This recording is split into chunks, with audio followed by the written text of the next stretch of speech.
गुलाम मुज़फ़्फ़र साहब, ये जो बड़े पैमाने पर तकर्रियाँ और तबादले हुए हैं पाकिस्तान आर्मी में, कि DGISI जनरल फैज़ हमीद जो हैं उनको कोर कमांडर पेशावर लगा दिया गया।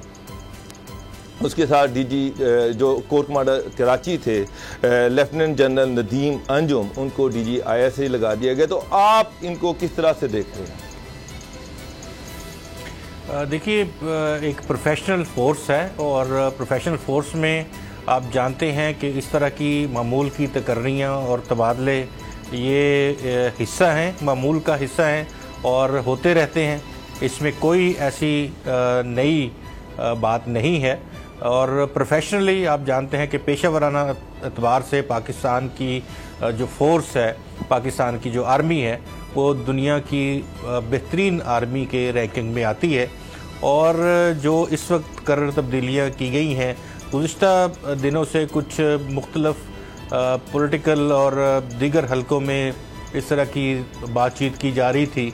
लेकिन आप जानते हैं कि अगर यहाँ से रुखसत होने वाले और जनरल फैज़ हमीद सबसे पहले अगर हम उनकी बात करें तो he is a professional soldier और उनको अब रोल जो दिया गया है पेशावर कोर का, बेहतरीन कोर है और उसके साथ साथ जिम्मेदारियां ज़ाहिर है अब उनकी बढ़ गई हैं। गुलाम मुज़फ़्फ़र साहब, हमारे मेन होस्ट, हमारे एंकर उसामा गाजी साहब ने हमें ज्वाइन कर लिया है। और उसामा साहब, ये जो सारे तबादले हुए हैं इसको आप किस तरह? मैं देख रहा था कि वो मरीम साहब भी काफ़ी आज गर्जी बरसी हैं। एक दफ़ा फिर उन्होंने बाकायदा नाम ले लेकर दोबारा कुछ दबाव में लाने की कोशिश की है लोगों को, इदारों को। लेकिन बाबू डोगर साहब, ये बड़ा एक अहम है कि फैज़ हमीद साहब कुछ ही अर्सा पहले दौरा करते हैं काबुल का और अब पेशावर में उनको तैनात किया जाता है कोर कमांडर के तौर पर। तो बॉर्डर एरिया यानी अफगानिस्तान की सूरत हाल, पूरी दुनिया की नज़रें अफगानिस्तान पर लगी हुई हैं और अब जनरल फैज़ हमीद साहब को वो भी काफ़ी तजर्बा है।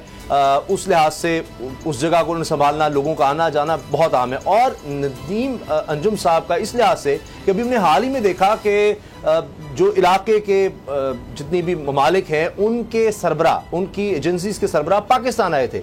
तो इसलिए इनके लिए चैलेंजिंग भी बहुत है और एक प्लेटफॉर्म भी बहुत ज़बरदस्त है कि सारी दुनिया की इस वक्त नज़रें पाकिस्तान पर हैं। इंटेलिजेंस एजेंसियों को एक तरह से पाकिस्तान की एजेंसी कमांड कर रही होगी, कि बता रही होगी किस तरह से हमने सूरत हाल को बेहतर करना है अफगानिस्तान की। देखिए उसामा साहब, बिल्कुल आपने सही कहा। जिस तरह से कि जनरल फैज़ हमीद जो हैं उन्होंने जो ISI को मॉडर्नाइज किया, बहुत सारी ऐसी आउटडेटेड चीज़ें जो थी उसको महकमे से ख़त्म किया और इंटरनेशनल जो बहुत सारी रिक्वायरमेंट्स थी उसके मुताबिक उसको लेके चले और उसको दुनिया की एक बेहतरीन एजेंसी तालिबान जो सिचुएशन थी उस पर उनका रोल बहुत अहम है। वो जो उनकी चाय डिप्लोमेसी थी वो भी सारी दुनिया ने उसको देखा, किस तरह से वो चाय डिप्लोमेसी के ज़रिए से उन्होंने अफगानिस्तान के जो हालात हैं उसमें जो पाकिस्तान का कंसर्न था उसको शो किया। तो अब ये है कि उन्होंने एक रोड मैप जो है वो बना दिया था, ISI का एक नए आने वालों के लिए एक रोड मैप तैयार कर दिया था। जी जी। तो एक बड़े और सेकेंडली जिस तरह से गुलाम मुज़फ़्फ़र साहब कह रहे थे कि ये रूटीन के तबादले हैं, आप इसको किसी खास राय या ख़ास कॉन्टेक्स्ट में नहीं दे सकते। अगर आप देखें पिछले 20, 25, 30 साल में जो DGISI हैं उनका जो मैक्सिमम टेन्योर है वो 2 साल, 2.5 साल, 2.25 साल है, इससे ज़्यादा नहीं है। तो जनरल फैज़ हमीद जो है उन्होंने 2.25 साल उनको हो गए थे और अब रूटीन में उनका ट्रांसफ़र होना था। लेकिन उसमें सबसे अहम चीज़ ये है कि तालिबान के हवाले से उनको डील करने के हवाले से उनको चूँकि खासा तजर्बा था और इसीलिए उनको कोर कमांडर पेशावर वहाँ पर लगाया गया है, जहाँ पर आप देखें कि अभी भी चीज़ें जो हैं वो थोड़ी सी ख़राब हैं तालिबान के हवाले से।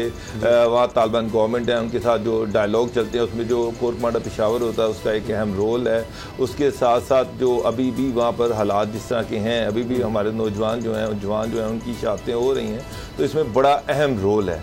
तो इस रोल को उनका जो माजी का जो उनका जो तजर्बा है उसमें बड़ा अहम तरीका बड़ी आपने हम बात की, क्योंकि हमने देखा कबायली इलाके जो पहले होते थे अब वो खैबर पख्तूनख्वा का हिस्सा है, जिसमें शुमाली वज़ीरिस्तान, जनूबी वज़ीरिस्तान, ये इलाके। यहाँ पर हम देख रहे हैं आप गुलाम साहब, इंटेलिजेंस बेस्ड ऑपरेशन, वो अब जमाना चला गया अल्लाह के फजल करम से कि जनाब फौज की बड़ी तादाद भेजनी पड़ रही है और बाकायदा एक लड़ाई की सूरत हाल है, वहाँ रिट नहीं है। अब तो है इंटेलिजेंस बेस्ड ऑपरेशन, उसमें ISI का किरदार निहायत ही अहम है। और फैज़ हमीद साहब वही इलाका इलाका जहां पर अब भी कहीं हमें नजर आता है कि दहशतगर्दों के कोई ना कोई वहां सेल नजर आ रहे हैं या वो छुपे बैठे हैं। और नदीम अंजुम साहब जो पहले यानी बॉर्डर एरिया में भी, वेस्टर्न बॉर्डर पे भी, LOC पर भी, बलूचिस्तान में, और अब से पहले तो कोर कमांडर कराची रहे। और ये भी दिलचस्प है कि हमने देखा है हाल ही में ये गालिबन चौथी ऐसी तैनाती है कि कोर कमांडर कराची से वो ISI में आ रहे हैं बतौर DG। बिल्कुल, जिस तरह से दीगर हमारी जो इंटेलिजेंस एजेंसीज हैं, मिलिट्री इंटेलिजेंस है, दीगर जो हमारी अफवाज हैं उनकी अपनी इंटरनल इंटेलिजेंस है, वो तमाम एजेंसियाँ, और साथ में हमारी ISI, इसका तो ज़ाहिर है कि सबसे मरकज़ी किरदार है।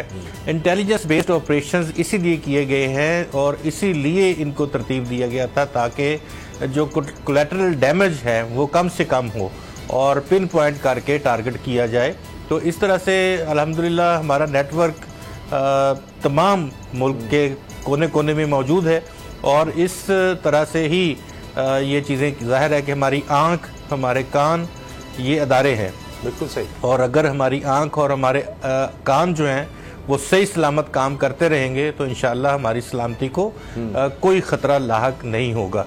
तो जितनी भी ये नाम लिए बगैर कोई भी कि जो भी तकर्रियाँ तबादले आज किए गए हैं, इसमें देखें एक जिस्म के हिस्से हैं, कोई आँखों का काम करता है, कोई हाथों का काम करता है, कोई अपना सीना खोल के सामने खड़ा हो जाता है। तो ये तमाम चीज़ें, तमाम जो अज़ा हैं हमारे, ये इसमें इसी तरह से हमारे अज़ा हैं और ये एक अदारे के अंदर सिमटे हुए एक जिस्म है जिसका नाम। तो आपको लगता है इससे कोई फर्क पड़ेगा ये कहना कि जी एक बंदा है, हम इदारे को नहीं कर रहे, हम फलां को कर रहे हैं, फलां को कर रहे हैं, ये एक शख्स की वजह से इदारा नहीं बदनाम?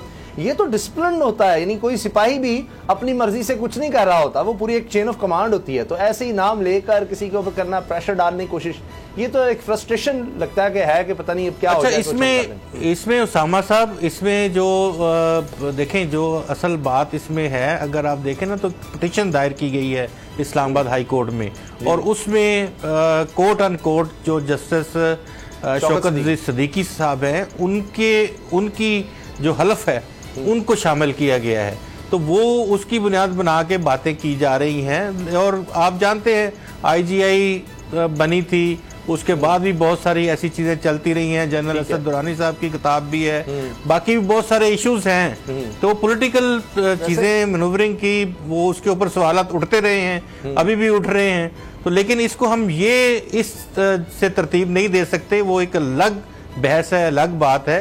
ये जो आखिर में चीजें हैं, अगले मौजू पर जाने से पहले मैं देख रहा था न्यूयॉर्क टाइम्स में कल एक बड़ी डिटेल रिपोर्ट सामने आई है और उसमें कहा गया है कि और मालिक के भी नाम है कि जी CIA जिन लोगों को हायर कर रहा है, एजेंट्स को बाकायदा नाम दिया गया जी, जो हमारे इन्फॉर्मेंट्स हैं, खुफिया एजेंट्स हैं, जासूस हैं, वो पाकिस्तानी एजेंसियां उनको अब काबू कर रही नहीं, पकड़ रही हैं, एक्सपोज हो रहे हैं, वो पकड़े जा रहे हैं। तो बाबर डोगर साहब, ये तो एक तरह से उनके लोग एतराफ़ करें। न्यूयॉर्क टाइम्स में वो यानी नाम न ली बगैर पूरी रिपोर्ट छपी है, मैंने पूरी एक ग्लव्स उसका पढ़ा है।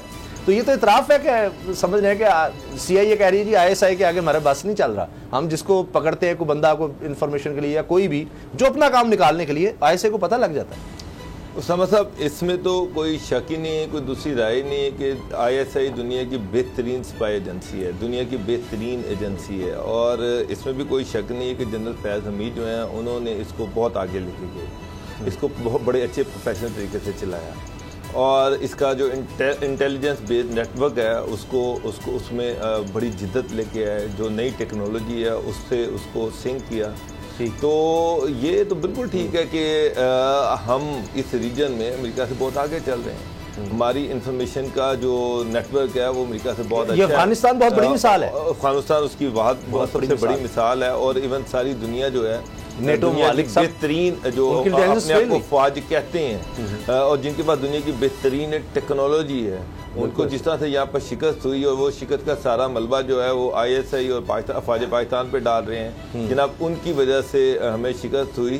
तो इसका मतलब ये है कि ISI या फ़ौज पाकिस्तान जो है वो प्रोफेशनली उनसे ज़्यादा स्ट्रॉन्ग है, ज़्यादा मजबूत है और वो इस चीज़ को ये जो कहना कि जी हमारी शिकस्त की जिम्मेदार वो हैं, ये इनडायरेक्टली इस चीज़ को मानना है। अच्छा, वो हमसे बेहतर है। सब्सक्राइब करें और बेल दबाएं ताकि कोई खबर रह न जाए।